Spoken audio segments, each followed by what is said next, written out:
বৌদি, তোমার বয়স বেশি হলেও তোমার ভিতরে এখনো অনেক টাইট। আমি একটু করলে আর পারব না। বৌদি, তোমার ভিতরে এত গরম কেন? আমার এটা তো পুড়ে যাবে। তোমার ভিতরে কি পানি ছেড়ে দিব? নমস্কার বন্ধুরা, আপনাদের সবাইকে স্বাগত। আমার নাম নয়না। আমার বয়স এখন ২৪ বছর, কিন্তু আমার শরীর দেখতে পুরো যুবতী মহিলার মতো। আর আমার বিয়ে সবে ৯ মাস আগে হয়েছে। আমার উচ্চতা ৫ ফুটেরও বেশি, আর আমার স্তনের আকারও বেশ ভালো। কিন্তু এখন মনে হচ্ছে এই সৌন্দর্য আমার কোনো কাজেই আসছে না। কারণ আমার স্বামীর প্রাইভেট চাকরি অন্য রাজ্যে। তাই বিয়ের পর থেকে তিনি এখনও বাড়ি আসেননি। আমার শ্বশুরবাড়িতে আমার ১৯ বছরের দেওর, আমার শ্বশুরমশাই আর তার মা থাকেন। আমার শাশুড়ি মা ২ বছর আগে মারা গেছেন। তাই আমার স্বামী আমাকে সঙ্গে নিয়ে যাননি, কারণ আমাকে বাড়ি সামলাতে হতো। এখন আমার অনুভূতি বোঝার মতো এখানে কেউ ছিল না। আমার গরম রক্ত ভেতরে ভেতরে ফুটছিল, যার জন্য ঠান্ডা করার মতো কাউকে দরকার ছিল। কিন্তু আমার স্বামী তো গত ৩ মাস ধরে বাড়ি আসেননি। তাই আমি এখন খুব অস্থির আর তৃষ্ণার্তের মতো থাকতে শুরু করেছিলাম। তখনই আমার নজর আমার দেওরের উপর পড়ল। ওর উচ্চতা আমার চেয়ে কম ছিল আর শরীরও আমার চেয়ে রোগা ছিল। কিন্তু ওর শরীরের তুলনায় ওর ঘোড়াটা বেশ বড় ছিল। আমার দেওরের নাম গৌরব। এবারে ও কলেজে প্রাইভেটে ভর্তি হয়েছে। তাই আজকাল ও বাড়িতেই থাকে। বাড়িতে আমি আর আমার দেওর একাই থাকি। কারণ আমার শ্বশুরমশাইয়ের মা বুড়ো হওয়ার কারণে সবসময় নিজের ঘরে বিশ্রাম করতেন। আর শ্বশুরমশাই বাড়ির বাইরের দিকের ঘরে থাকেন। তাই তিনি কালেভদ্রেই ভেতরে আসেন। আগে আমি আমার দেওরকে ওই নজরে দেখতাম না। কিন্তু যেদিন থেকে আমি গৌরবের নাগ দেবতাকে দেখেছি, সেদিন থেকে আমার নজরই বদলে গেছে। সেদিন গৌরবের মনে হয়েছিল বাড়িতে কেউ নেই। তাই ও নিজের ঘরে ভিডিও দেখতে দেখতে নাগ দেবতার সাথে খেলছিল। তখনই হঠাৎ আমি ওখান দিয়ে যাচ্ছিলাম। আর আমার নজর জানলায় পড়ল। কারণ ভেতর থেকে হালকা হালকা ভিডিওর আওয়াজ আসছিল। যখন আমি জানলা দিয়ে উকি মেরে দেখলাম, তখন আমার তো হুঁশই উড়ে গেল। গত ৩ মাসে আমি প্রথমবার নাগ দেবতা দাঁড়িয়েছিল আর গৌরব তাকে নিজের হাতে ধীরে ধীরে আদর করছিল। এটা দেখে আমার তো ওখানেই জল বেরিয়ে গেল। ব্যাস, সেদিন থেকেই গৌরবের নাগ দেবতার সোয়ারি হওয়ার জন্য মন ছটফট করতে লাগল। সেদিন আমি আমার স্বামীকেও ফোন করলাম যে এবার আপনি চলে আসুন। আমার পক্ষে আর থাকা সম্ভব হচ্ছে না। কতদিন আমি এভাবে একাই কষ্ট পাব? আমারও তো মন চায়, এভেনও আমি তো একজন মহিলাই। তখন আমার স্বামী আমার কাছে ক্ষমা চেয়ে বললেন, দেখো নয়না, আমি তোমার অস্থিরতা বুঝতে পারছি।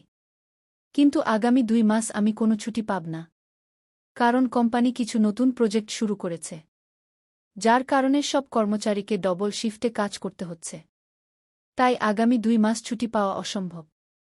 ব্যাস, আর ২ মাস অপেক্ষা করো নয়না। তারপর তো আমি এসে তোমার হাল খারাপ করে দেবগু। এই বলে হেসে উনি ফোন কেটে দিলেন। কোনোরকমে সকাল হল। সকালে আমি সবার জন্য চা-নাস্তা বানালাম। আর গৌরবের জন্য স্পেশাল করে ওর ঘরে নিয়ে গেলাম। যেই আমি গৌরবের ঘরে গেলাম, দেখলাম গৌরব তখনও ঘুমাচ্ছে। আর ঘুমের কারণে নাগ দেবতা একদম সোজা হয়ে দাঁড়িয়েছিল। ওটাকে দেখে আমি একদম থাকতে পারলাম না। আর আমি ওটাকে ছুঁয়ে দিলাম। নাগ দেবতাকে ছোঁয়ামাত্র আমার শরীরে যেন কারেন্ট খেলে গেল। কিন্তু তখনই দেখলাম গৌরব জেগে গেছে আর আমার দিকেই তাকিয়ে আছে। এরপর আমি তাড়াতাড়ি পিছিয়ে গেলাম। আর বললাম, দেওরজি, এবার উঠে পড়ো, সকাল হয়ে গেছে গি। এরপর গৌরব আমাকে গুড মর্নিং বলল আর মুখ ধুতে চলে গেল। আর আমিও ওখানেই বসে পড়লাম আর ভাবতে লাগলাম, হয়তো গৌরব দেখেনি। এরপর গৌরব আবার নিজের ঘরে ফিরে এল। আর আমরা দুজনে, দেওর বৌদি, নিজেদের মধ্যে কথা বলতে বলতে নাস্তা করতে লাগলাম। তখনই আমি পেটে ব্যথার ভান করলাম। আর জোরে জোরে কাঁদতে লাগলাম। গৌরব ঘাবড়ে গিয়ে জিজ্ঞাসা করতে লাগল, কি হয়েছে বৌদি? আপনাকে এত কষ্ট হচ্ছে বলে মনে হচ্ছে কেন? তখন আমি গৌরবকে বললাম, গৌরব, জানি না কেন আজ সকাল থেকেই থেমে থেমে আমার পেটে ব্যথা করছে গু। তখন গৌরব বলল, দাঁড়ান বৌদি, আমি আপনার জন্য পেটে ব্যথার ওষুধ নিয়ে আসছি গু। আমি ইচ্ছে করেই পেটে ব্যথার ভান করেছিলাম যাতে আমি গৌরবকে নিজের আলিঙ্গনে নিতে পারি। তখন আমি ওকে থামাতে থামাতে বললাম, গৌরব, পেটে ব্যথার ওষুধ তো আমি কখন নিয়ে নিয়েছি। পারলে কিছুক্ষণ তুমি আমার পেটটা টিপে দাও। গৌরব প্রথমে একটু ইতস্তত করল। কিন্তু আমার কষ্ট দেখে ও বিছানায় বসল আর পেট টিপতে লাগল। সেই সময় আমার খুব ভালো লাগছিল। গৌরবের নজরও এদিক ওদিক যাচ্ছিল। তখনই ঘরের শ্বশুরমশাইয়ের আসার আওয়াজ শোনা গেল। তখন আমি গৌরবকে বললাম, চলো ঠিক আছে গৌরব, আমি রান্না করি। আজ তোমার বাবাকে বাজারে যেতে হবে। এরপর আমি রান্নাঘরে গিয়ে রান্না করে দিলাম আর শ্বশুরমশাই এবং বুড়ি শাশুড়িকে পরিবেশন করে দিলাম। আমি রান্নাঘরে গৌরবের জন্য রুটি বানাচ্ছিলাম, তখনই পেছন থেকে গৌরব রান্নাঘরে আসছিল। ওকে দেখে আগে থেকেই আমার শাড়ির আঁচলটা নামিয়ে দিলাম। যখন গৌরবের নজর আমার উপর পড়ল, তখন ও আমার দিকে তাকিয়েই রইল, কারণ আমি পুরো ঘামে ভিজে গিয়েছিলাম। গৌরবকে দেখার ভান করে আমি নিচু হয়ে আঁচলটা তোলার সময় গৌরবকে স্বর্গের দর্শনও করিয়ে দিলাম। তখনই গৌরব বলল, বৌদি, যদি আপনি বলেন তো আমি আপনাকে পাখা দিয়ে হাওয়া করে দিই। তখনই আমি গৌরবকে একটু ঠাট্টা করে বললাম যে কি আপনার বৌদি এত কষ্ট পাচ্ছে, আর আপনি এখনও শুধু কথাই বলে যাচ্ছেন কি। এরপর গৌরব সেখানেই আমার পাশে বসে পাখা দিয়ে হাওয়া করতে লাগল। ততক্ষণে আমার শ্বশুরমশাই বাজারে চলে গেছিলেন। আমি দাঁড়িয়ে দাঁড়িয়ে রুটি বানাচ্ছিলাম, তখন আমি আবার ইচ্ছে করে আমার শাড়ির আঁচলটা নিচে ফেলে দিলাম আর গৌরবকে বললাম যে আজ আমার শাড়ির পিনটা খুঁজে পাইনি, তাই বারবার পড়ছে। গৌরব, একটু এটা ঠিক করে দাও তো। তখনই গৌরব বলল যে না বৌদি, আমি পারব না, আপনি নিজে করে নিন কি। তখনই আমি বললাম যে গৌরব, আমার হাতে আটা লেগে আছে, তাই বলছি, না হলে আমি নিজেই ঠিক করে নিতাম, পাগল। এরপর গৌরব আঁচল ঠিক করতে লাগল। আঁচল ঠিক করার সময় ও একবারও চোখ তুলে তাকায়নি। গৌরব খুবই ভদ্র ছেলে ছিল, তাই মাঝে মাঝে ভাবতাম যে আমি হয়তো ওর সাথে ভুল করছি। কিন্তু আমার ভেতরের অনুভূতিগুলো এত তীব্র ছিল যে আমার ঠিক ভুলের গান ছিল না। আজ আমার শ্বশুরমশাইও বাজারে গেছিলেন আর দুপুরে শাশুড়ি মাও ওষুধ খেয়ে ঘুমিয়ে পড়েন। তাই বাড়িতে আমি আর আমার দেওর ছাড়া কেউ ছিল না। তাই আজ মনে মনে ঠিক করে ফেলেছিলাম যে আজ আমি গৌরবের নাগ দেবতার দর্শন করেই ছাড়ব। কিন্তু গৌরব তখনও আমাকে সেই নজরে দেখছিল না। আজ সারাদিন আমি গৌরবের আশেপাশে ঘুরঘুর করতে থাকলাম আর ওকে ফাঁসানোর চেষ্টা করতে থাকলাম। কিন্তু গৌরবের মন শুধু উচাটন হয়ে থাকছিল। আমার সাথে এদিক ওদিক কথা বলতেও লজ্জা পেত। সন্ধেবেলা আমরা দুজনে বসে খাচ্ছিলাম। তখনই গৌরব শেষমেশ আমাকে বলেই ফেল, বৌদি, মনে হচ্ছে আজকাল আপনার শরীরটা একটু খারাপ যাচ্ছে। তাই আপনি কিছুদিন দাদার কাছে শহরে চলে যান। এখানকার সব আমি সামলে নেব। তখনই আমার চোখে জল এসে গেল আর আমি গৌরবকে বললাম যে থাক, আপনি আর বলবেন না। আমি গত 2-3 মাস ধরে কতটা কষ্টে আছি কেউ জানে না। না আপনার দাদার চিন্তা আছে, না আপনার। আমাকে কাঁদতে দেখে গৌরব আমার চোখের জল মুছিয়ে দিতে লাগল। তখন আমি গৌরবের গলা জড়িয়ে ধরে কাঁদতে লাগলাম। আমি তখন যে কি বলে ফেলেছিলাম। আমি গৌরবকে বলতে লাগলাম যে দেওরজি, আমার আপনাকে দেখলে আপনার দাদার মতো লাগে। তাই আমি মাঝে মাঝে আপনার আশেপাশে একটু বেশিই ঘুরঘুর করি। প্লিজ, আপনি এর কিছু মনে করবেন না কি। তখনই গৌরব আমাকে বলতে লাগল যে না বৌদি, আপনার কথায় আমি কেন কিছু মনে করব। আপনার মতো বৌদি তো ভাগ্য করে পাওয়া যায়। তখন আমি গৌরবের হাতটা ধরে সেটাতে হাত বোলাতে বোলাতে জিজ্ঞেস করলাম যে দেওরজি, আপনি আমার থেকে এত দূরে পালান কেন? আমাকে কি আপনার ভালো লাগে না, নাকি আমি আপনার গার্লফ্রেন্ডের মতো সুন্দর নই? তখনই গৌরব আমাকে বলল যে না বৌদি, এমন কোনো ব্যাপার নয়। এমনকি আমার তো কোনো গার্লফ্রেন্ডও নেই কি। তখন আমি ওর কোলে মাথা রেখে ওকে বলতে লাগলাম যে তোমার কোনো গার্লফ্রেন্ড নেই তো তুমি আমাকেই বানিয়ে নাও না। কেন এত কষ্ট দিচ্ছ? তুমিও তো তোমার দাদার মতোই, তাই না? না, ও আমার কথা শোনে না তুমি। তখনই গৌরব বলল, তবে বৌদি, আপনি তো আমার বৌদি, আর নিজের বৌদির সাথে এসব করা তো ভুল গো। আজ আমার আবেগপ্রবণ হওয়াটা গৌরবের উপর একটু ভারী পড়েছিল। আর ও আমাকে ওর মনের সব কথা বলতে শুরু করল। ও বলতে লাগল, বৌদি, যখন আমি আপনাকে দেখি আমার শরীরেও যেন কারেন্ট খেলে যায়। সেদিন যখন আপনাকে ঘামে ভেজা দেখেছিলাম তখন আপনার সাথে গৌরব এতটা বলে চুপ করে গেল। তখন আমি ওকে বললাম, আর বলো না, আমি তো এটাই শুনতে চাই। আমারও ভালো লাগে। যদি তুমি আমাকে আগে বলতে, আমি তো কবে থেকেই তৈরি ছিলাম। খুয়ের পর তো আমি খুশি হয়ে গেছিলাম। আমি কোল থেকে উঠে বিছানায় বসলাম আর গৌরবকে বলতে লাগলাম যে আচ্ছা বলো, দুধ খাবে নাকি?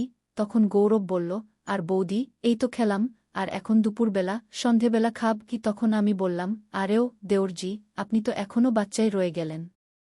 আমি ওই দুধের কথা বলছি না কি। তখনই গৌরবের মুখ লাল হয়ে গেল আর ও লজ্জা পেয়ে চোখ নামিয়ে নিল। তারপর আমি বললাম, এভাবে লজ্জা পেলে চলবে না দেওরজি। এখন আপনাকেই সব করতে হবে কি? তারপর আমি ওকে জিজ্ঞেস করতে লাগলাম, তুমি কি কখনো কাউকে নাগ দেবতার দর্শন করিয়েছ? তখন ও বলতে লাগল, না বৌদি, আমি এখনও কাউকে নাগ দেবতার দর্শন করাইনি।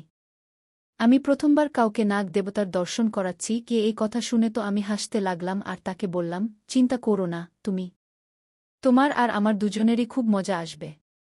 চলো এবার তাড়াতাড়ি তৈরি হয়ে নাও। ও তখনই হঠাৎ করে ঘরের দরজা বাজল। আমি গৌরবকে বললাম, তুমি একটু দাঁড়াও, আমি দেখে আসি কে। হয়তো শ্বশুরমশাই এসেছেন। খুঁজেই আমি বাইরে গিয়ে দরজা খুললাম, তো আমি দেখে অবাক হয়ে গেলাম, কারণ সামনে আমার স্বামী ছিলেন। তখনই আমি চমকে গিয়ে বললাম, আপনি তো? তিনি বলতে লাগলেন, কেন, কি ব্যাপার হল আমার জান? আমি তো আজ আপনার পতিদেব সাক্ষাৎ প্রকট হয়েছেন। অনিল আমাকে দরজা থেকেই কোলে তুলে নিল আর বলতে লাগল, চলো, আজ তোমাকে দিনের বেলায় তারা দেখাই। আজ থেকে পুরো 3 দিন পর্যন্ত আমি তোমাকে শ্বাসও নিতে দেব না। তখনই আমি তাকে বলতে লাগলাম, চলো, বাচ্চাদের মতো কাজ ছাড়ো আর এবার নিচে নামাও, গৌরব দেখে ফেলবে। কিন্তু সে মানল না আর সোজা আমাকে নিজের ঘরে নিয়ে গেল। কিছুক্ষণ পর আমি তার জন্য খাবার বেড়ে দিলাম আর সেও ফ্রেশ হয়ে এল। গৌরবও তার সাথে দেখা করল আর আমরা 3 জন দুপুরের খাবার খেলাম। আমি তাকে জিজ্ঞেস করলাম, আপনি তো বলছিলেন যে আগামী 2 মাস পর্যন্ত কোনো ছুটি পাওয়া যাবে না। তাহলে কিভাবে এলেন? তো সে বলতে লাগল, শুধু তোমার জন্যই এসেছি। খাবার খেয়ে আমরা সবাই বিশ্রাম করতে লাগলাম আর বিকেল পর্যন্ত শ্বশুরমশাইও এসে গেলেন। তো সবাই খুব খুশি ছিল। অনিলও তার অনেক কথা শোনাতে লাগল আর রাতে খাবার খেয়ে আমরা ঘুমিয়ে পড়লাম। আমি সেই রাতে অনিলের সাথে অনেক কথা বললাম আর সেও অনেক কথা বলল। কিন্তু সে দিনের বেলায় ক্লান্ত হওয়ার কারণে আধ ঘণ্টাই নিতে পারল। কিন্তু 3 মাস পর সেই আধ ঘণ্টায় আমি স্বর্গের মতো আনন্দ পেলাম। এবার অনিল 5 দিন থাকল আর এই 5 দিনে সে আমার খুব খারাপ অবস্থা করে দিয়েছিল। দেওয়ার পর আমি ঠিকমতো চলতেও পারছিলাম না। সে দিনেও আর রাতেও, ঘরেও আর এমনকি বাথরুমেও নিতে শুরু করেছিল। এই 5 দিন কখন কেটে গেল আমি একদমই বুঝতে পারলাম না। যদিও সে 3 দিনেরই ছুটি নিয়ে এসেছিল, কিন্তু আমি তাকে জোর করে আরও 2 দিন রেখে দিলাম। কারণ এবার কে জানে আবার কবে ফেরা হবে। অনিল এবার ফিরে গিয়েছিল আর আমিও খুব খুশি ছিলাম। এমনকি আমার তো তখনও ঠিকমতো চলা যাচ্ছিল না। কিন্তু এই 5 দিনে আমি গৌরবকে তো ভুলেই গিয়েছিলাম আর আমি তার সাথে বেশি কথাও বলিনি। অনিলের আসার 3য় দিন পর থেকে গৌরবকে ঘরে দেখা যায়নি।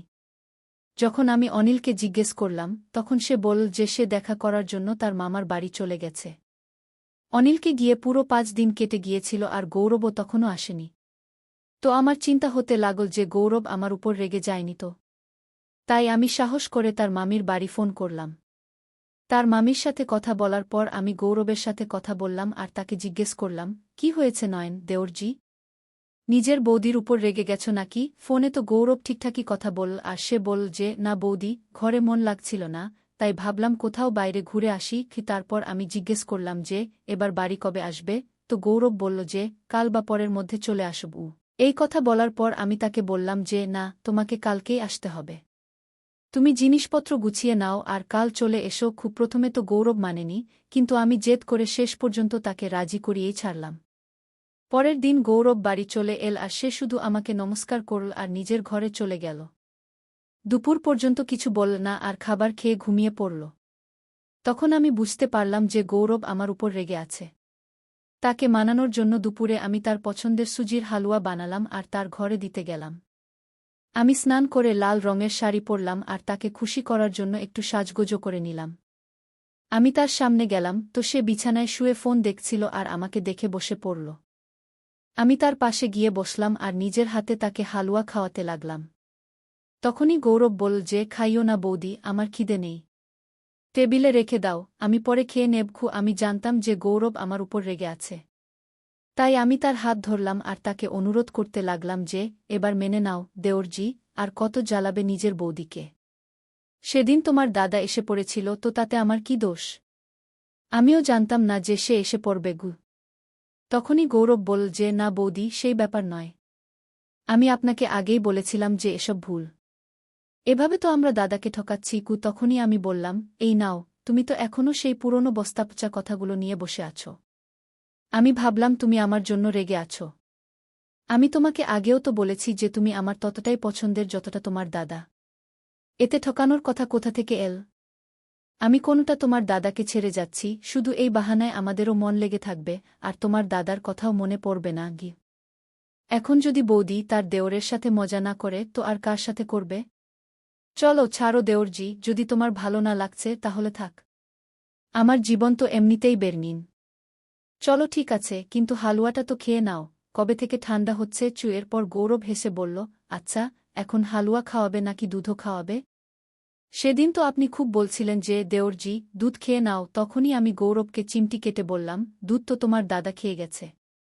এখন তো তোমাকে আমাকে দেখেই কাজ চালাতে হবে গু। আর এমন বলে আমরা দুজনেই হাসতে লাগলাম। এরপর গৌরব আমার সাথে পুরোপুরি খুলে গেল। তারপর সে জিজ্ঞেস করতে লাগল, আচ্ছা বৌদি বলো, সেদিন কি হয়েছিল যখন দাদা এসেছিলেন?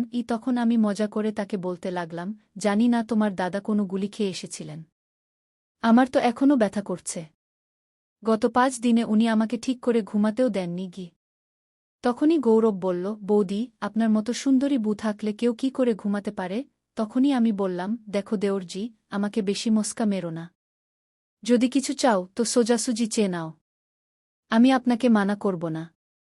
আসলে একটাই তো দেওর আমার তখনই গৌরব বলল, আচ্ছা তো বলো তাহলে আমাকে কবে দেবে? তখনই আমি বললাম, সঠিক সময় এলে দিয়ে দেব। এত তাড়াহুড়ো করো না। তো গৌরব বলল, বৌদি আচ্ছা তাহলে বেলুনগুলো নিয়ে খেলতে দাও। তারপর আমি বললাম, আরে বাবা, এতে জিজ্ঞাসার কি আছে? যখন মন চায় তখন খেলে নিও। গৌরব তার জীবনে প্রথমবার বেলুন ছুঁয়েছিল, তো তার তো ছুতেই বেরিয়ে গেল। আমি গৌরবকে বললাম, কি হলো দেওরজি, কেমন? তো গৌরব লজ্জা পেয়ে বলল, আমার তো বেরিয়ে গেল বৌদি। তখনই আমি হেসে জিজ্ঞেস করলাম, কি বেরিয়ে গেল? তো গৌরব বলল, সেটাই যা বেরোনোর থাকে। খুয়ের পর আমরা দুজনেই জোরে জোরে হাসতে লাগলাম। তখনই আমি বললাম, দেওরজি আপনি তো খুব নরম বেরোলেন। এইভাবে গৌরব আমার সাথে খুব মজা করত আর আমিও তার সাথে খুব মজা করতাম। ও আমার কাজে সাহায্য করত। আমি আর গৌরব দিনে খুব মজা করতাম, আর এর ব্যাপারে আমি অনিলকেও বলতাম। তো সেও খুশি হতো যে চলো ভালোই, তোমার মন লেগে আছে কি? গৌরবের দুধ খেতে খুব ভালো লাগত। তো সে দিনের বেলা সবসময় দুধ খাওয়ার জিদ করত। কিন্তু এখনও আমার গৌরবের চোখে খারাপ কিছু দেখা যায়নি। ও খুব সোজাসরল ছিল। আমি যা বলতাম তাই মেনে নিত। এই কারণে আমার ওর উপর খুব আদর আসত।